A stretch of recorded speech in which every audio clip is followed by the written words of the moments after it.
আমাদের সবার মোবাইলেই কিন্তু কিবোর্ড আছে, কারণ কিবোর্ড আমাদের লেখালেখির কাজে প্রয়োজন হয়। আর সবাই বেশিরভাগ মানুষই আমরা রেডমিক কিবোর্ড ব্যবহার করে থাকি। সেই রেডমিক কিবোর্ডে আজকে একটি ম্যাজিক দেখাবো, যেটা দেখলে আপনি অবশ্যই অবাক হয়ে যাবেন। সেই ম্যাজিকটা হলো, কিবোর্ডে আমরা লেখালেখি করার সময় আমাদের কিন্তু ব্যাকগ্রাউন্ড সাধারণত কালো দেওয়া থাকে। সেই ব্যাকগ্রাউন্ড যদি আমরা কোনো পিক বা আমার নিজের পিক বা আমার কোনো প্রিয়জনের পিক বা ছবি যদি সেখানে সেট করে থাকি, তাহলে আপনি লেখার সময় সেই ছবি ভেসে উঠবে, বা আপনি লেখালেখি করতেছেন, সেই ছবির ওপরে লিখতেছেন, সে টাইপ হয়ে যাচ্ছে।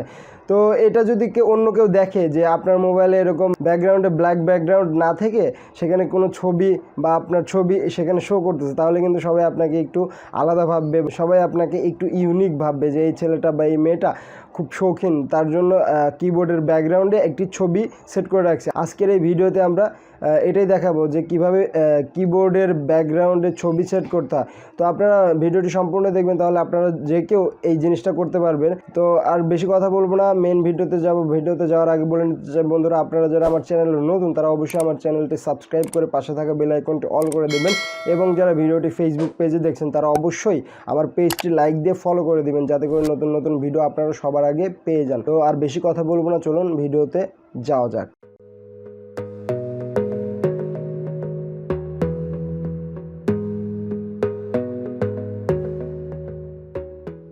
তো বন্ধুরা, আমরা মোবাইল স্ক্রিনে চলে আসলাম। মোবাইল স্ক্রিনে আসার পর আমাদের কাজটি করব, তার আগে বলে নেই যে রেডমিক কিবোর্ডে যদি আপনাদের মোবাইল ইনস্টল না করা থাকে তাহলে ইনস্টল করে নেবেন। তো আমরা প্লে স্টোরে গিয়ে কীভাবে ইনস্টল করতে হয় সেটা একটু দেখাবো। তো প্লে স্টোরে গিয়ে সার্চ বারে লিখবেন আপনারা রিদমিক কিবোর্ড, ঠিক আছে? রিদমিক কিবোর্ড লিখলে এখানে হচ্ছে আপনার অ্যাপসটি চলে আসবে, আপনারা ইনস্টল করে নেবেন। আমি ইনস্টল করে রাখছি সময় বাঁচানোর জন্য। জাস্ট আমি এখন ওপেনে ক্লিক করব। তো ওপেনে ক্লিক করার পরে আমরা সেটিং অপশনটাতে ক্লিক করে দেবো, ঠিক আছে? সেটিং অপশনে ক্লিক করে দেওয়ার পর থিম অপশনটাতে ক্লিক করে দেবো। এই যে রেডমিক কিবোর্ডের এই যে রেডিমেড কিছু লেআউট আছে, এই লেআউটগুলো আপনারা ইচ্ছা করলে আপনারা ইউজ করতে পারবেন। এই যে এটা কিন্তু এখন কারেন্ট লেআউটে আছে, এরকম কিন্তু এখন আমাদের কিবোর্ডটি দেখা যাবে লেখার সময়। যদি আপনাদের বিশ্বাস না হয় আমি একটু লিখে দেখাচ্ছি। তো আমি বাইরে গেলাম, বাইরে গিয়ে মেসেজ অপশনে গেলাম, একটা জিপি অফার গিয়ে মেসেজ দিই। আমি যদি এখন মেসেজ করে দেখাই যে লেআউটটা কেমন, এই যে এরকম লেআউট, এরকম আপনারা মেসেজ করতে পারবেন, ঠিক আছে? এখানে আমি ছবি দিতে চাচ্ছি পিছনে ব্যাকগ্রাউন্ডে। তো আমি এটা যদি করতে চাই তাহলে আমরা বেরিয়ে যাব। বেরিয়ে যাওয়ার পরে আবার রিদমিক কিবোর্ডে ঢুকবো। রিদমিক কিবোর্ডে ঢোকার পরে সেটিংয়ে যাব। সেটিংয়ে যাওয়ার পরে থিমসে যাব। থিমে যাওয়ার পরে এই যে আপনারা এই যে ক্রিয়েট নিউ থিম, এই উপরে ক্লিক করবেন। এখানে ক্লিক করার পরে আপনারা এই যে দেখতেছেন বাম পাশে কালারের অপশন, ডান পাশে চুজ ইমেজের অপশন, ঠিক আছে? আমরা কালারটা ঠিক কিচ্ছু করবো না, কালার ওরকমই থাক। আমরা ইমেজটা সিলেক্ট করবো। ইমেজে ক্লিক করে আপনাদের পছন্দ মতো একটি ইমেজ দিয়ে দেবেন, যেটা খুশি, আপনার যেটা ভালো লাগে সেটা আপনারা দিয়ে দেবেন।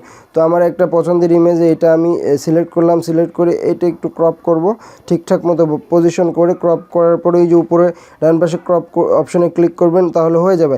এখন দেখতেছেন আপনারা পিছনে কিন্তু আমার ইমেজটা চলে আসছে, কিন্তু এখন সমস্যাটা হচ্ছে ইমেজ আসার পরেও ইংরেজি অক্ষরগুলোর নিচে কিন্তু কালো একটা ব্যাকগ্রাউন্ড আছে। এই কালো ব্যাকগ্রাউন্ডের জন্য কিন্তু আমাদের পিছনের ছবিটা দেখা যাচ্ছে না। সেক্ষেত্রে আমরা কি করব? সেক্ষেত্রে আমরা এই যে উপরে এই যে বারের কিছু অপশন আছে, ব্যাকগ্রাউন্ড কি, সাজেশন বার, ব্রাইটনেস। তো আপনারা কিতে ক্লিক করে দেবেন। কিতে ক্লিক করার পরে ব্যাকগ্রাউন্ডে ক্লিক করে দেবেন।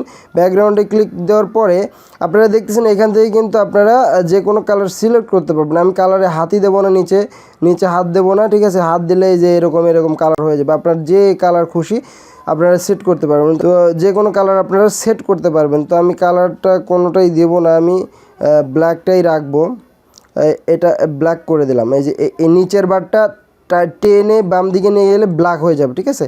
কারণ আপনারা ব্ল্যাকের এই যে কোনো একটা ক্লিক করলে ব্ল্যাক হয়ে যাবে।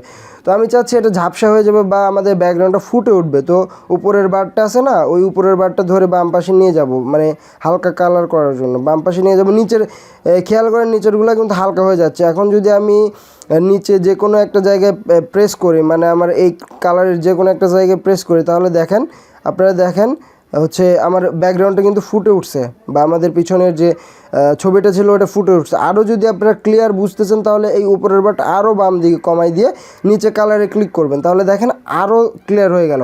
তো আমার সাজেশন থাকবে যে একদম আপনার ব্যাকগ্রাউন্ড নাই করে দিবেন না, কারণ ওটা দিলে আপনারা লেখালেখি করতে আপনার প্রবলেম হবে। তো আমার সাজেশন থাকবে এই যে একটু মানে হালকা এরকম কালারটা রাখার জন্য, যাতে বোঝা যায়, ঠিক আছে। এটা হয়ে গেলে আপনারা নিচে টান দিয়ে এসে এই যে সেভ অ্যান্ড অ্যাপ্লাই এখানে ক্লিক করে দেবেন। এখানে ক্লিক করে দিয়ে বাম পাশে সেভ বাটনে ক্লিক করে দেবেন, তাহলে আমাদের কাজ শেষ। এখন যদি আমরা টাইপ করতে যাই তাহলে দেখেন আমরা জিপি অফারকে টাইপ করব, তাহলে দেখেন কত সুন্দর আমাদের কিন্তু ব্যাকগ্রাউন্ডটা সেট হয়ে গেছে। এখন যদি আমরা টাইপ করি, টাইপও হচ্ছে, আমরা মানে যে কোনো জায়গায় আমরা টাইপিং করতে গেলে আমাদের এই জিনিসটা আসবে। আমরা যদি মেসেঞ্জারেও করি বা ফেসবুকে করি, যে কোনো জায়গায় করলে আমাদের এই সুন্দর ব্যাকগ্রাউন্ডটা ফুটে উঠবে। আপনারা আপনাদের পছন্দ মতো ছবি সিলেক্ট করে আপনারা এখানে সেভ করে দিবেন। আমি আমার একটা দেখানোর জন্য আমি এই ছবিটা সিলেক্ট করে সেভ করে দিলাম। তো বন্ধুরা, এই ভিডিওটি এই পর্যন্তই ছিল। আশা করি ভিডিওটি অনেক ভালো লেগেছে আপনাদের। যদি ভালো লেগে থাকে তাহলে আমাদের চ্যানেলের সাথেই থাকবেন। আর দেখা হবে নতুন কোনো ভিডিওতে। সেই পর্যন্ত ভালো থাকবেন, সুস্থ থাকবেন। বিদায়।